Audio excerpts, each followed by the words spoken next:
आपका career academy के YouTube channel पर। तो आज की क्लास में मैं आपको सीटेट के लिए इन्वायरमेंटल स्टडी के टॉपिक का कराऊंगा। इस टॉपिक के बारे में आपको बताऊंगा कि कैसे कैसे आपको इसकी प्रिपरेशन करनी है और कैसे आपको जो इसमें इन्वायरमेंटल स्टडी में स्ट्रेटजी रखनी है ताकि आप इसमें बेहतर स्कोर कर पाओ। जैसे कि आपको पता है कि सीटेट में इन्वायरमेंटल स्टडी जो है 30 मार्क्स का आता है। काफी कॉम्प्लिकेटेड क्वेश्चन आ जाते हैं। 30 क्वेश्चन में आपको दो पार्ट में प्रिपरेशन करनी है। 15 मार्क्स के 15 क्वेश्चन या 15 मार्क्स आपके वो क्वेश्चन रहेंगे जो ट्रेडिशनल टॉपिक वाइज हैं, जिसमें इन्वायरमेंट के बारे में, इन्वायरमेंट प्रोसेस के बारे में, पोल्यूशन आदि के बारे में वो टॉपिक रहेंगे 15। जबकि लास्ट के जो 15 क्वेश्चन है वो इन्वायरमेंटल जो पेडागोगी है, जो पेडागोगिकल इशू है, उसके बारे में 15 क्वेश्चन होंगे।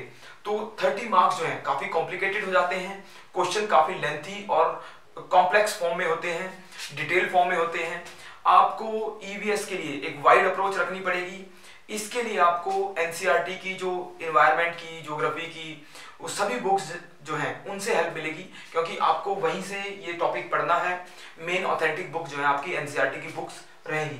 तो 7th 8th के बाद जो एसएस के ज्योग्राफी के टॉपिक हैं, इन्वायरमेंटल इशू हैं या आपके इन्वायरमेंट की अलग से किताबें हैं, वो आपको इसमें हेल्प करेंगी।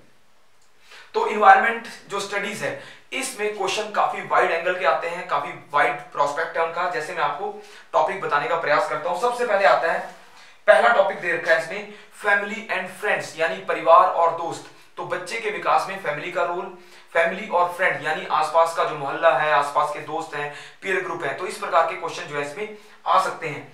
रिलेशनशिप की, मानव की या बच्चे की रिलेशनशिप क्या इंपॉर्टेंट रोल प्ले करती है जीवन में।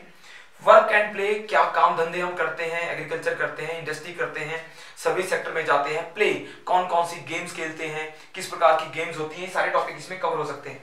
एनिमल्स, सभी प्रकार के जीव जंतु, क्या क्या जीव जंतु हैं, कौन कौन से जीव जंतु हैं। फिर आता है प्लांट्स, पेड़ पौधों के बारे में, टोटल इन्वायरमेंट इसी से अटैच होता है। तो पहले में एनिमल, प्लांट, वर्क, प्ले आदि टॉपिक रहते हैं। दूसरा मॉड्यूल है इसमें फूड, शेल्टर एंड वाटर, यानी खाद्य जो है या खाद्य पदार्थ जो है, खाना हमारा। दूसरा शेल्टर, आवास, यानी हम कैसे कैसे आवास में रहते हैं। अलग अलग एरिया में, अलग अलग स्टेट में आपको पता है आवास की भिन्नताएं मिलती हैं। तो आमतौर पे क्वेश्चन आए हुए होते हैं कि किस स्टेट में ये प्रकार का आवास या घर बनाए जाते हैं। वाटर, जल क्या है, जल से जुड़े हुए मुद्दे, जल पोल्यूशन आदि, वाटर पोल्यूशन आदि, ये सारे टॉपिक जो है सेकंड मॉड्यूल में आते हैं। थर्ड मॉड्यूल आता है ट्रेवल, यानी पर्यटन, plus thing we make and do, यानी हम कौन कौन सी चीजें बनाते हैं और वो हमारे क्या काम आती हैं। फिर आता है जी concept and scope of EVS, यानी ईवीएस का इंपॉर्टेंस बताना है हमें कि बच्चों के जीवन में और समाज में हर प्रकार के व्यक्ति के लिए ईवीएस का क्या रोल हो सकता है, समाज में इसका रोल। सिग्निफिकेंस दे रखा है अलग से टॉपिक, ये सेम चीज है, significance of EVS and integrated EVS, यानी ईवीएस जो है जीवन के हर एस्पेक्ट से इंटीग्रेटेड है। फिर आता है environmental study and environmental education, यानी हमें इन्वायरमेंटल शिक्षा क्यों लेनी चाहिए और इसका हमारे जीवन में क्या रोल होता है। Scope and relationship to science and social science, EVS का सोशल साइंस और साइंस के साथ क्या रिलेशन है, ये टॉपिक बना रखे हैं। फिर नेक्स्ट टॉपिक दे रखा है लर्निंग प्रिंसिपल, यानी ईवीएस से जुड़े हुए लर्निंग प्रिंसिपल कौन कौन से हैं। अप्रोचेस, कौन कौन सी अप्रोचेस हैं, कैसे ईवीएस को पढ़ना है, कैसे इसको पढ़ाना है बच्चों को कि बच्चे इसको समझ पाएं और जीवन में उसका यूज कर पाएं ताकि इन्वायरमेंट हमारा अच्छा हो पाए। फिर है एक्टिविटीज, क्या क्या एक्टिविटीज करनी है। एक्सपेरिमेंटल, प्रैक्टिकल वर्क का दे रखा है कि बच्चों को एक्सपेरिमेंट कराने हैं, उनको प्रैक्टिकल एस्पेक्ट से जोड़ना है। डिस्कशन दे रखी है कि हमें टॉपिक को बच्चों के साथ कैसे डिस्कस करना है और वो डिस्कस जो है किस लेवल का होना चाहिए जो बच्चों को हेल्प करे।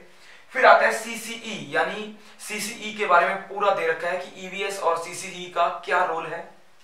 टीचिंग मटेरियल एड, यानी ईवीएस को पढ़ाने में कौन कौन से टीचिंग मेथड, एड आदि जरूरी है। और लास्ट है प्रॉब्लम, यानी ईवीएस को पढ़ाते हुए टीचर को कौन कौन सी प्रॉब्लम फेस करनी पड़ती हैं, ये टॉपिक है। तो 30 मार्क्स में टॉपिक बहुत ही कॉम्प्लिकेटेड दे रखे हैं, कॉम्प्लिकेटेड लेवल के बना रखे हैं। ये जो है ऐसे इशू हैं जो पेडागोगिकल हैं, टीचिंग एप्टीट्यूड से जुड़े हुए हैं, हमारे आसपास के इन्वायरमेंट सराउंडिंग से जुड़े हुए हैं, हम किस पर्यावरण में रहते हैं, किस प्रकार हमारा पर्यावरण बना है और कैसे उसका विकास होता है। इन्वायरमेंट को कौन कौन से चैलेंज, अपॉर्चुनिटीज आती हैं, कौन कौन से चैलेंज फेस करता है और मानव ने इन्वायरमेंट को कितना अल्टर किया है, कितना उसको नुकसान पहुंचाया है और मानव इस इन्वायरमेंट को कैसे बेहतर बना सकता है। इसके अलावा एक अच्छा एनवायरनमेंट जीवन में क्या रोल प्ले करता है, फैमिली के लिए, बच्चों के लिए साफ सफाई का क्या योगदान है, परिवार का क्या योगदान है, ये सारे टॉपिक जो हैं आमतौर पे ईवीएस में आते हैं। आपको ईवीएस के लिए एक जर्नल सेंस रखनी है। जर्नल से टॉपिक होते हैं, क्वेश्चन काफी कॉम्प्लिकेटेड बनाए जाते हैं पर होते वो सिंपल लिविंग के बारे में है। भारत में रहन सहन, भारत में कल्चर, पर्यावरण, नदियां, पानी आदि, पहाड़ आदि, इनके क्वेश्चन होते हैं। तो मैं आपको ईवीएस के कुछ टॉपिक जो है लेक्चर वाइज आपको प्रोवाइड करूंगा और उन लेक्चर से शायद आपको कुछ हेल्प मिल पाए। मैं आपको बेसिक इकोलॉजी के बारे में, एनवायरनमेंट के बारे में भी कुछ टॉपिक कराने का प्रयास करूंगा। तो ये लेक्चर आपको कैसा लगा? अगर आपको ये पसंद आया है तो लाइक करें, सब्सक्राइब करें। धन्यवाद।